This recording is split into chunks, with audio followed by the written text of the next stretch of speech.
วันนี้ก็ไปอาบุญน้ำกันเด้อพี่น้องเด้อพอดีน้องพอชัยซื้อน้ำไปถวายซอยกันไปน้ำกันไปสั่งจ่ายเลยบ่จ่ายบ่ได้ไปนำได้บุญเงินเสียค่ารถพร้อมเด้โอ้โหมีรายใบเลยไปเสียนะอ้ายบ่เอาหน่อยเนี่ยเอาเก็บไว้ว้าวว่ะบ่เยอะบ่เยอะคนละนิ้วเดือนฟ้าเพิ่นลดแล้วมันห้องเพเดอร์กันเนาะพ่อพัดชัยพอพัดไส้เนาะเดี๋ยวอันนี้พอเลยพอพัดไส้เนาะเดี๋ยวไม่ออกนั่งน้อย ไม่ออกนั่งหน่อยโดยสาวเมย์ไม่ออกเมย์กับสาวเบลไม่ออกเบลเนาะก็จะบอกพอต้าพอตาเนาะไม่ออกพอออกก็นอกได้มาบวกกันแม่เล็กน้ำแล้วก็ไม่เล็กเนาะไม่ออกเล็กก็จะบอกโดยนอกพอไม่ออกก็นอกก็มีจิตใจศรัทธานอกได้มาบวกกันถวายน้ำดื่ม50เติมน้ำดื่มเป็นนอน50แพ็คพร้อมด้วยเทียนเนาะเทียนเบอร์2เบอร์3เนาะ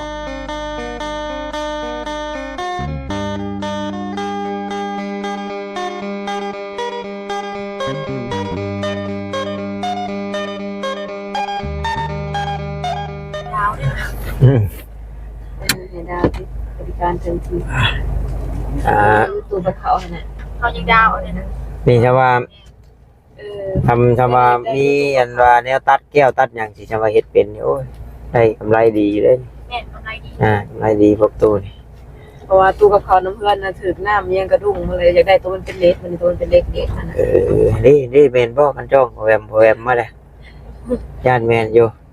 ป้าพี่น้องเลยเนาะตอนนี้กำลังสิเข้าไปครับเอาน้องน้อยเพิ่นแล้วก็พอดีว่าโทรนัดในเพิ่นย่างออกมาสินะฮอดใส่พ่ออยู่ใส่เกาอยู่หันว่าซั่น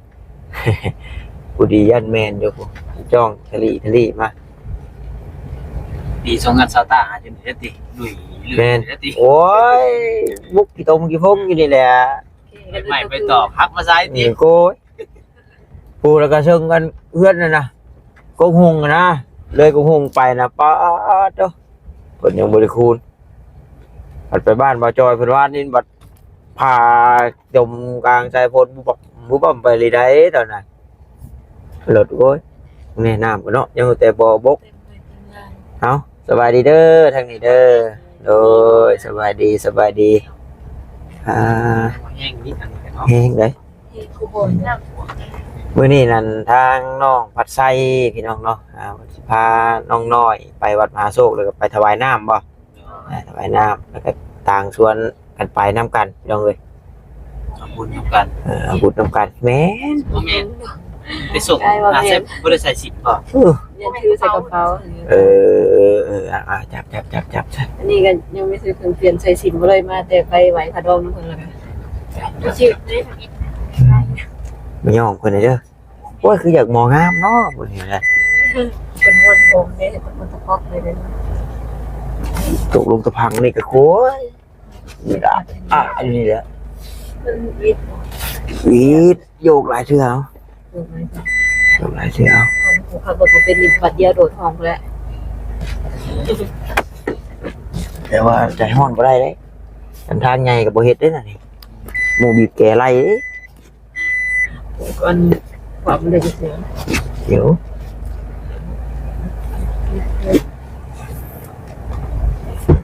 ไปสอบถามดู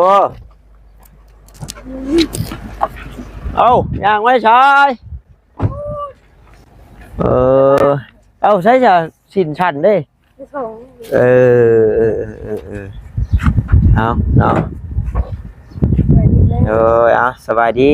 พี่น้องเนาะมื้อนี้ก็ไปอาบุญน้ำกันเด้อพี่น้องเด้อพอดีน้องพอชัยซื้อน้ำไปถวายแล้วก็น้องเพิ่นออกน้ำมันรถให้พี่น้องเนาะออกการเมืองน้ำมันออกซอยกันไปน้ำกันพี่สันแม่ใช้เจน้อยไปสิจ่ายนะจ่ายเลยป่ะโอ้จ่ายเลยแหละจ่ายเลยได้ยังไงคือเป็นบุญเงินจ่ายเลยบ่จ่ายบ่ได้ไปนำได้บุญเงินเสียค่ารถพร้อมเด้โอ้โหมีรายใบเลยไปเสียนะอ้ายบ่เอาหน่อยเนี่ยเอาเก็บไว้ว้าวบ่เยอะเนาะไปเดี๋ยวมันแดดเนาะเอาพี่น้องจังได๋ก็ขอกราบทักทายสบายดี กับพ่อแม่พี่น้อง FC กันเบิดสุขุสุคนไป้าพี่น้องไปติดตามเบิ่งน้ำกันไปวัดมหาโชคไป้าเอาโอ้ยแดดเอาคือบ่ถือไปกินน้ำบ่ถือไปกินน้ำโอ้ถือเอาได้แม่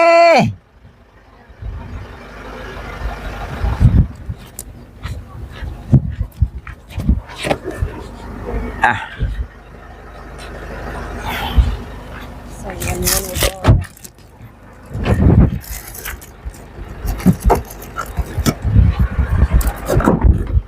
ได้บ่เฮ้ยใครอยู่เนาะมีผู้หุ่นดีเนาะ ดีไม่ได้หรอ ผู้หุ่นดีอยู่หน่อยตัวคือผู้ย่างรัดโคกตัวนี้หน่อยนี่ ไม่เป็นไร ชานะ ขี่รถบ่ ใช่ มีย่างรัดออกไปเชิงหน้านี่แม่นมันโอ้ยมื้อหน้าบ่ได้อันไปรัดอยู่เส้นทางนั้นสอดบ่เลยเนาะหมอน้อยโอ้โหมันไกลเติบใดกับทางไงตัวนั้นนะชำย่างล่วงลุดไว้หั่นก็ยังบ่ตามเขาเนาะไปชอดพี่ชอดหน้าอาริตาพี่เขาคิดว่าช่องอีเชิงตลาดดงเห็นครับบ่เชิง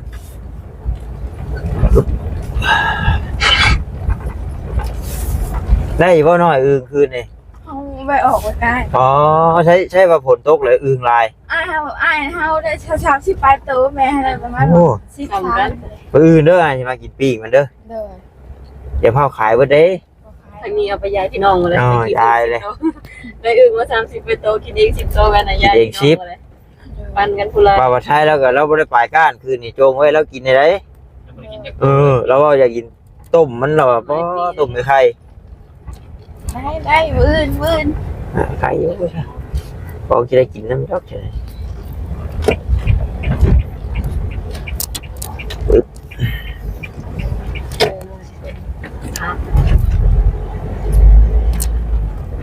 อ๋อนี่เพิ่นเอาลงเขาอันก็ขออนุญาตนะพี่น้องเนาะอันทั้งอันอาชีพเราเพิ่นอันขายให้แบบอันค่ายบ่คือแบบว่าเอาไปแต่ละเทื่อข้าวสารนะเนาะ ตามโรงงานตามค่ายทหาร แบบว่าฮึบ่แบบข้าวสารนะสีที่เดียวก็ลายนะ อั พ่อน ใหญ่ๆตามสั่งเมืองกระทรงก็ได้แล้ว ว่าอยู่แบบโอ้ทุกสีแบบบาทเดียวแบบโอ้ อีกคนนั้นเราก็ไปส่ง แต่ชะออนพี่น้องเนาะคักกะเลย แต่โรงงานมันก็มีหลาย มีกกสีคือเพิ่นเด้เนาะมีคือว่าได้ผู้ลุงกันได้กกสีกันของงานน่ะ นั่นก็เขาเนาะเป็นใจรักมนุษย์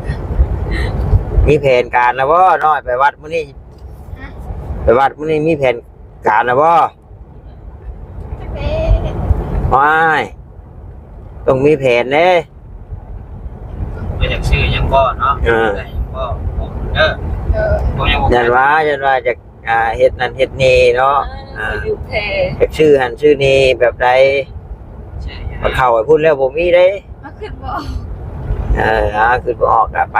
กราบไปไหว้ฉันแหละชื่อทูบชื่อเทียนนั่นแหละ บ่พอดก็ได้แต่ปัจจัย แม่น มีหยังอัน น้องน้อยถือแพอยู่บ่ถือเป็นไก่กลุ่มถ้าเกิดฉันน่ะอยู่แพเลยคนว่าเขาวัดว่าเทียมแพเกิดอันเป็นไก่ มี กลุ่ อื่ ม นก็อื่นไปถวายก็ได้ ปล่อยเดี๋ยวมาสิ หากินยากเด้ โอ้ อยากพูดบ่อยากกินอยู่แบบว่า เกณฑ์แต่ว่าต้องต้มก่อนได้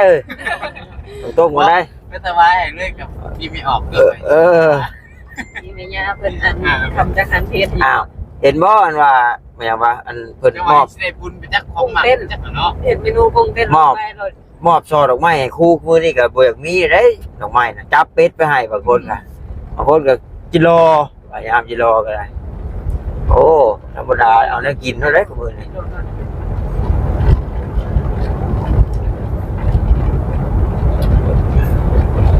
ไปเสร็จพี่น้องเนาะพูดละไปต่อกันอยู่วัดอยู่ว่าพูดละหมดแล้วมือบุญบังไฟนะโอ้ยเสียดายว่าสิเวะบริเวะยันทำกันนะกับน้องผัดชัยนะพากันเข้ามารถเพิ่นเราจะติดป้ายออกก่อนเพราะว่า บ่ได้คิดว่าสิเข้าไปเที่ยวชมเบิ่งนะยังมีเวียกไปอยู่เลยแต่บ่คิดว่าบ่จัดนะมักสิมักใส่หมวกจะตายได้บ่จัด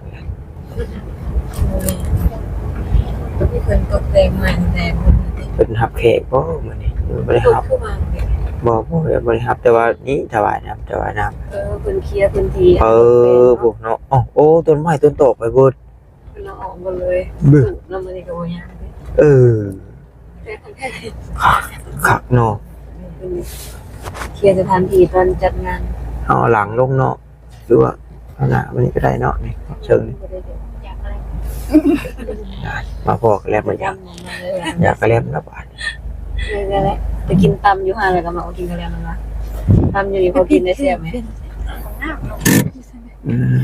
หุ่นข้างหลัง ปึ๊บ เย็นส่งเนาะ เอาบาดนี่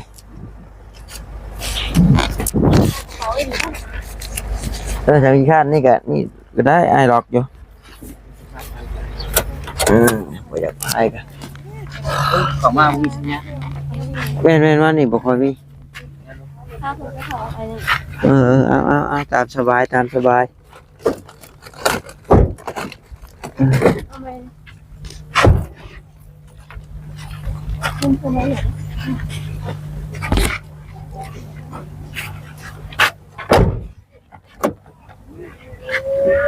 เจ้าน้องคอยสุขหลังเขาให้เจ้ามีแต่ความสุขอันตรายภัยถูกอย่ามาเบียดเบียนเจ้าไล่พงศ์หนับแกงน้อยเจ้าหนับแกงสุขปรารถนาที่คือขอพายน้ำนอนโมทนา เพราะแต่ก็เคยเอาอยู่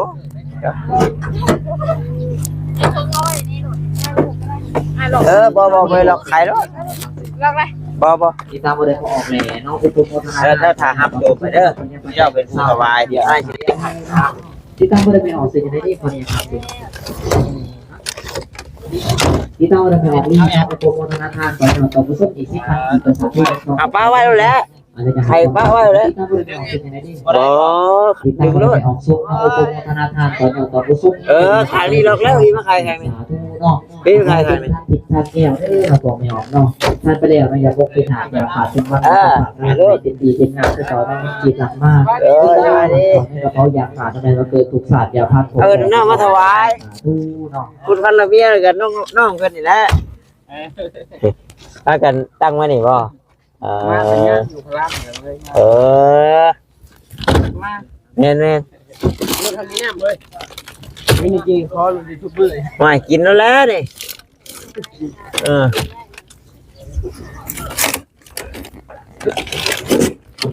จี้บ่ อันอ้ายเคยฆ่ารับกัดคนบ้านกินแหละไอ้ดำฆ่าหมูมาหน้า ต้องจะมาเล่นเลยบ่ โดย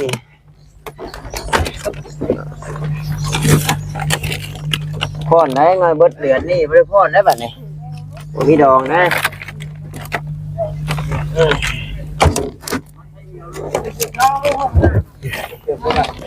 เอาเทเลย เอาเท่เลยดิ เฮ้ยมาไว้เฮ้ยมาคนน้ำ ได้เลย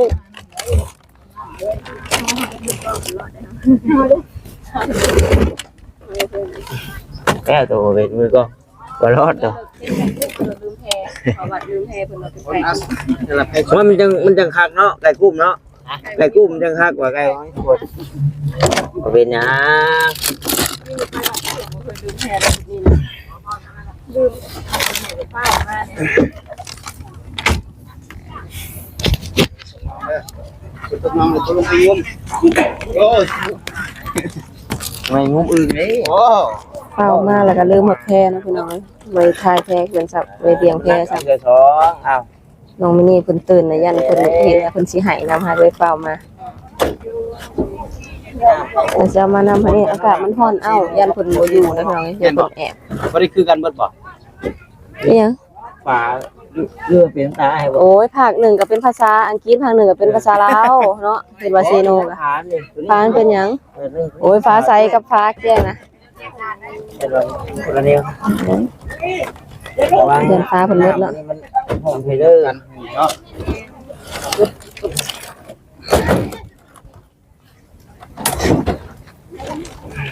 ไปเจรจาไปดี น้ำหมดตัวร้ายเกิดได้สิบล้อ บ่คืออันบ่คืออันอาหารเพิ่นคนให้แล้วเราเถื่อละ6ตัว คนร้อยได้คนที่ชอบคน โอ้10แพ็คเพิ่นขึ้นได้น่ะกล้ามเป็นกล้ามติ มีฮอดมากระหุ่นบุพร้อมยิ้มเสมอเลยมาลอยก็ได้นี่น้ำฝนนะเนาะ เอาของฝนตกหามเมื่อวานนี้ อันโหลดหนังสือคนนี้ได้ไหมเอาคำอย่าทำสิไม่ออกปูวันหน้า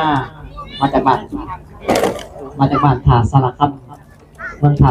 ปังทองเนาะแข้งสวรรณเขตน้องเพิ่งได้มาอุปโมทนาทานเนาะต่อยอดต่อผู้ชนเป็นยังปัจจัยอยู่100,000กีบภาษาทูเนาะ เรียบร้อย อา นะ คอยเป็นทานทิพย์ทานแก้วดื้อเนาะคอยบุญสู่ขับพลานำสู่ทรงเนาะให้ประสงค์นำสู่อยู่สู่เจ้า เด้ไปที่แรกคือ ให้ประสบที่หมันเนาะยืนยันไปตลอดหอดหอยที่อายุเจ้ายืนหมันว่าได้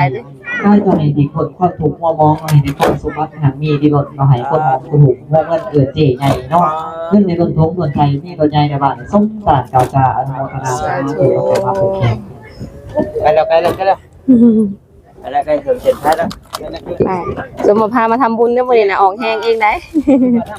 นี่แค่น้ำฝนเนาะ น้ำฝนข้างตะวันนี่ น้ำบ่ เทียนเปียกบ่ มาแต่ติ๊กนี่เขาก็ออกเป็นทีหลังที่แบบแต่งงาน บ่เปียกย้อนดอกเฮ็ดนาอยู่ อันเราที่ท่านบ่ได้ไปออกนอกเป็นอะไรมาอุปโมทนาทานเนาะต่อยอดต่อผู้ชมเนาะเป็นนำปัจจัยอยู่100 บาทกับ100,000กีบภาษาทูเนาะอนุโมทนาสาธุในออกนอกเนาะขอให้เป็นทานทิพย์ทานแก้วเนาะคอยบุญสู่คำพลานำสู่สงเด้อเนาะให้ประสงค์นำสุขโยสู่เจ้าคือสวรรค์ให้จะสุขที่มันเนี่ยได้ไปตลอดหอดหอยที่อายุเจ้ายืนมันบ่ให้ไปใกล้จะให้ดีคนความทุกข์มองให้ในข้องสมบัติหันมีดีรถเราให้คุณหอมคุณหูโมเงินเกินเจใหญ่เนาะเงินในต้นทงบนไทยมีรถใหญ่ในบ้านส้มตาดกาวจาอนุโมทนาสาธุเนาะ เข้าไปนั่งทางนี้ก็ได้ นะ เด้ยมาทางพี่เพิ่นนี่ก็ได้พี่มานั่งทางนี้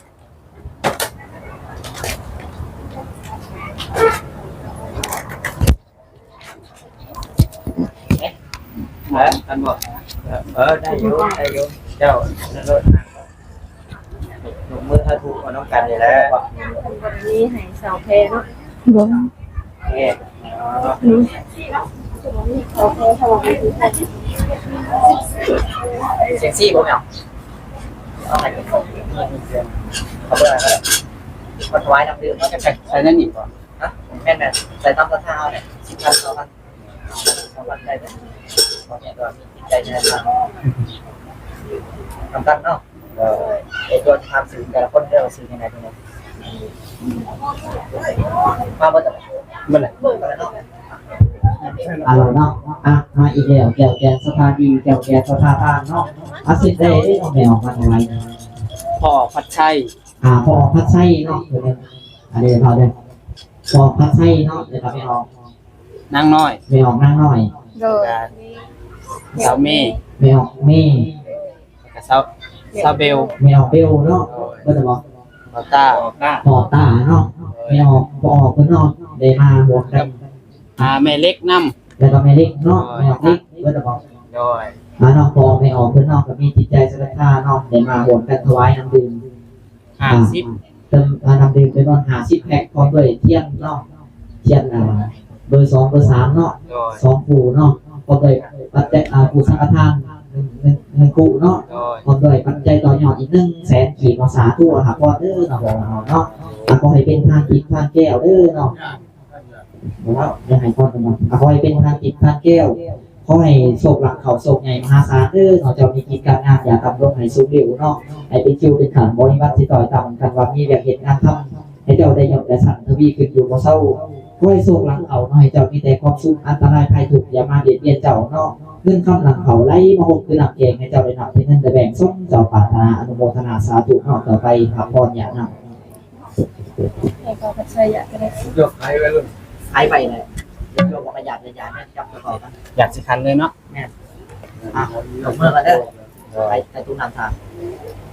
อภิวาทนาสิริสนิจังวุฒปัจจายโนจตารโอธรรมาวัฏันติอายุวันโนสุขัง langอาญานำให้จับตัวนั่นตาสิเมกสิเมยติเมตาสกาจเมเปตานังตะกีนังตะสะปุเพกตมานุสรังนะยิรุญญังวะโสโภวายาวัญญาปาริเทวานานาตังPitana matanya ewang tisan jinya tanya manyanca kota kinna dinna sakami supati teta tikara tanyitanya sadana so upakapati sonya titamu daanya mikasito petana pusa jakata ulala para jadiku namanu patinang tumihe punya pasutang anapakanti anu maksudnya dari rasa no di desa kalau kota itu kalau kayak gitu aku mau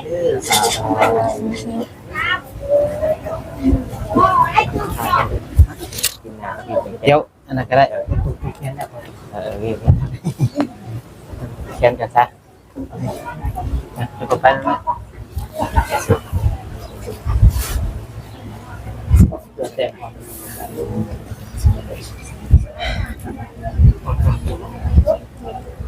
hai sổ hai lộ hai về trong nhà lô hai đưa mi tham con chuyện vậy không phải hai lại đi quay đi đi đi đưa sản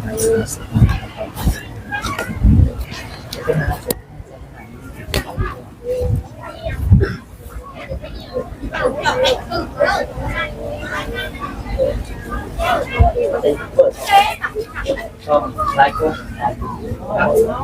ta chén đây xin lỗi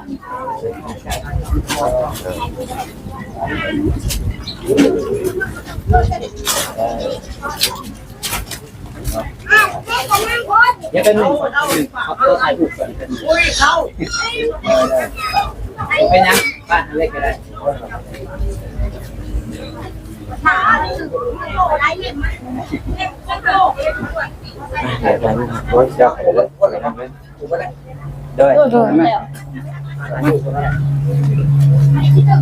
Ini bây giờ tôi mày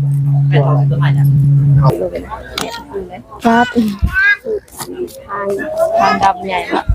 เอานี่แหละหดต้นไม้ต้นตอกนี่ละต้นจับต้นก่อนปล่อยกระบัน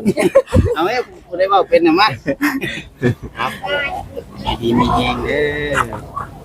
ได้ยังไงจะเดินมีน้องใครเลยนะเก็บจากคนมันทำด้วยคนสุขจะเดินเด้อ โอ้เอา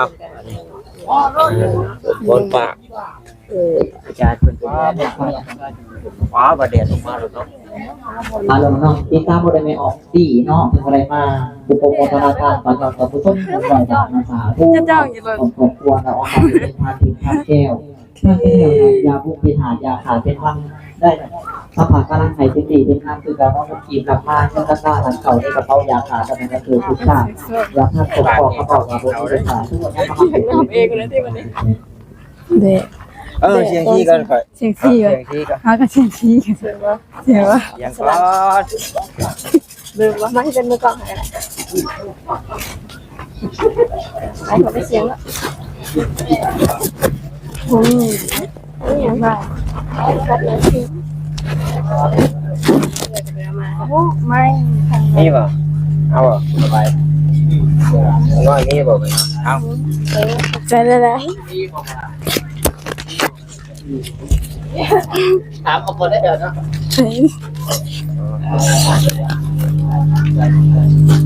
โอ้ก่อนแพทย์เสียที่ตัวกัน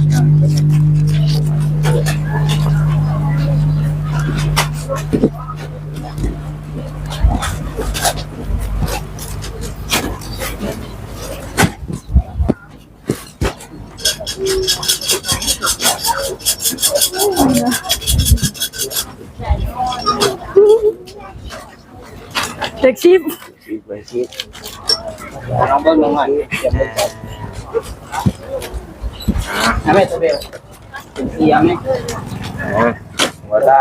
เรื่องชูดหัวตาเนาะไปชิด ใส่แปะ แปะ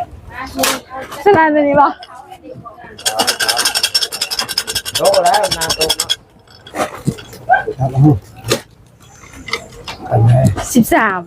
เอาเบอร์ชาร์ปกัน ดีแล้วกว่าหมู่ละเพื่อนกว่าหมู่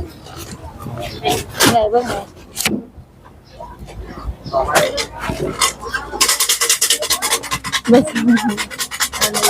บ่เป็นเอาอ่านบอกว่า อ่านเรื่องน้อย อ่าน เอ้าทำดู ใช้ผู้ทรงเสียงได้ไปสื่อกันนครมีแต่ความสุขใจ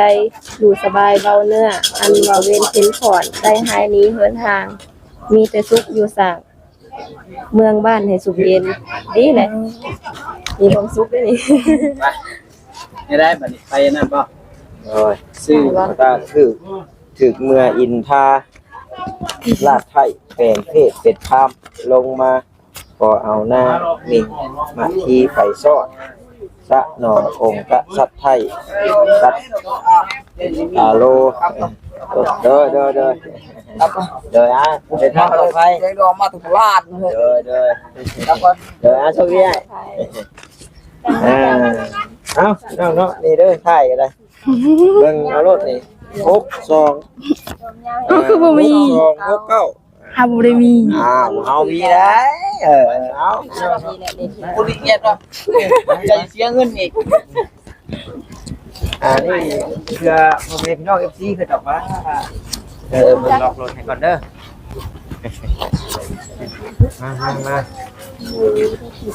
เอาเนี่ยไม่เป็นไร เด็กยังคัดมันเท่าไหร่ เอาเย็นคือเย็น เอาได้ก็3,000เด็ก เรื่องไม่ต้องน้อย แม่นั่นไง ตัวอะไร เอาไม่ล่ะ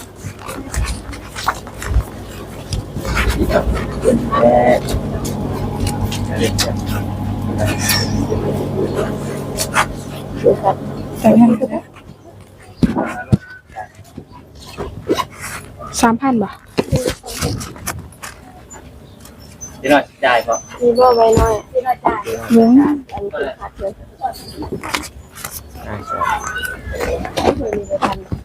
รู้จักไปจังว่าไปหน่อยกันทีบ่มี ยังได้ยังเป็นเหลืองนี่เป็นเหลืองเลย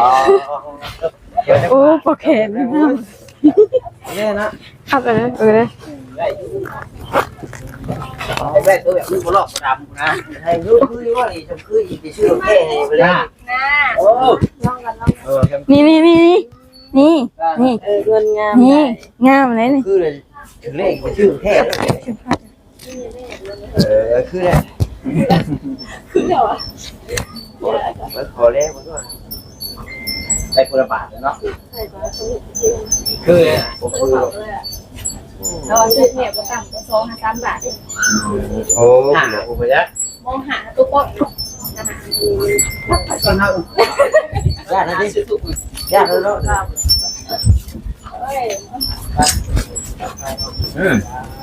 นี่นะเพื่อนเช่านะ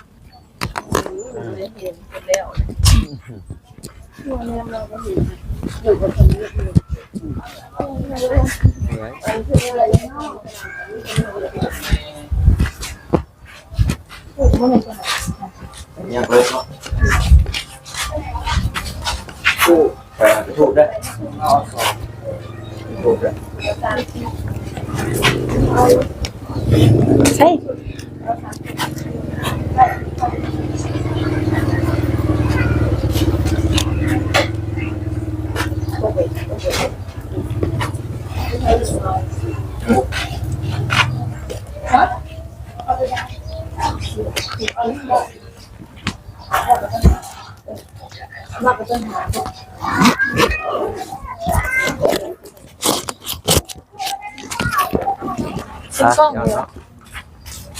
ไป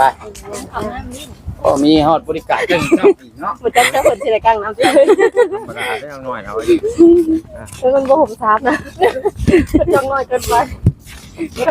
คนงามต่างแดดกับบ่ได้ใช่มั้ยได้ แต่ ต่าง แร แด ก ด เนี่ย ได้เรา บ่ได้มาทางวัดมหาสุข น้องน้อยครั้งแรกบ่นี่ เลย ก็อีลี่นี่ แท้ แรกที่ก็เข้าวัด แม่บ่บ่ ว่าเขาวัด เฮาหมดเข่าด้วยอยู่เฮาคือฮอดนะเพื่อสั่นบอกว่า ฮอนอยู่ ครั้งแรกที่เขามาวัดอันนี้ โดย แท้ก็บ่ได้อยู่ไกลได้เหมือนเนาะ แม่นเลย อยู่ใกล้กับหมู่ แม่นบ่มีพามา โอ้ตับเสา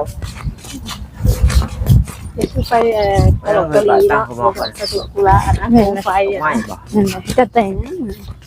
ไปเคยพาสภาพมากคนนึง นึกไป นี่ครับ เบิ่ง อันนี้แก้มขาว แม่นว่ายังเบิ่งชนีแม่นว่าพี่เป็นว่ายังเบิ่งชนีนะ เบิ่งว่าว่า บ่ ไปเบิ่งก็ไปเบิ่งเลย เบิ่งว่าไหม มันให้เยอะเกิน พอเบิ่งเพิ่นดูผู้สาวอยากเบิ่งหยังซะนี่บ่ เห็นบ่ เลื่อนหยังโตยังน่ะเอ้าแม่เฮาสิเจ้าบ่เอาแล้ว ยินบัตร เนาะบ่ดื้อเนาะ แล้วเมื่อเนี่ย FC ได้นี่ ดี โอ้ยทำให้ไปแล้วเบิ่งดีกว่า บ่แม่นลิงบ่ บ่ได้บ่เป็นลิงเลย สวย คนช่วยได้ภาษา เจ้า เขาจำไหมเขาจะ มืออ่อน อย่าเลย เป็นไงมาเจอเพื่อนใหม่ ๆเพื่อนเธอแหละหน่อยนี่ จำไหมจำไหม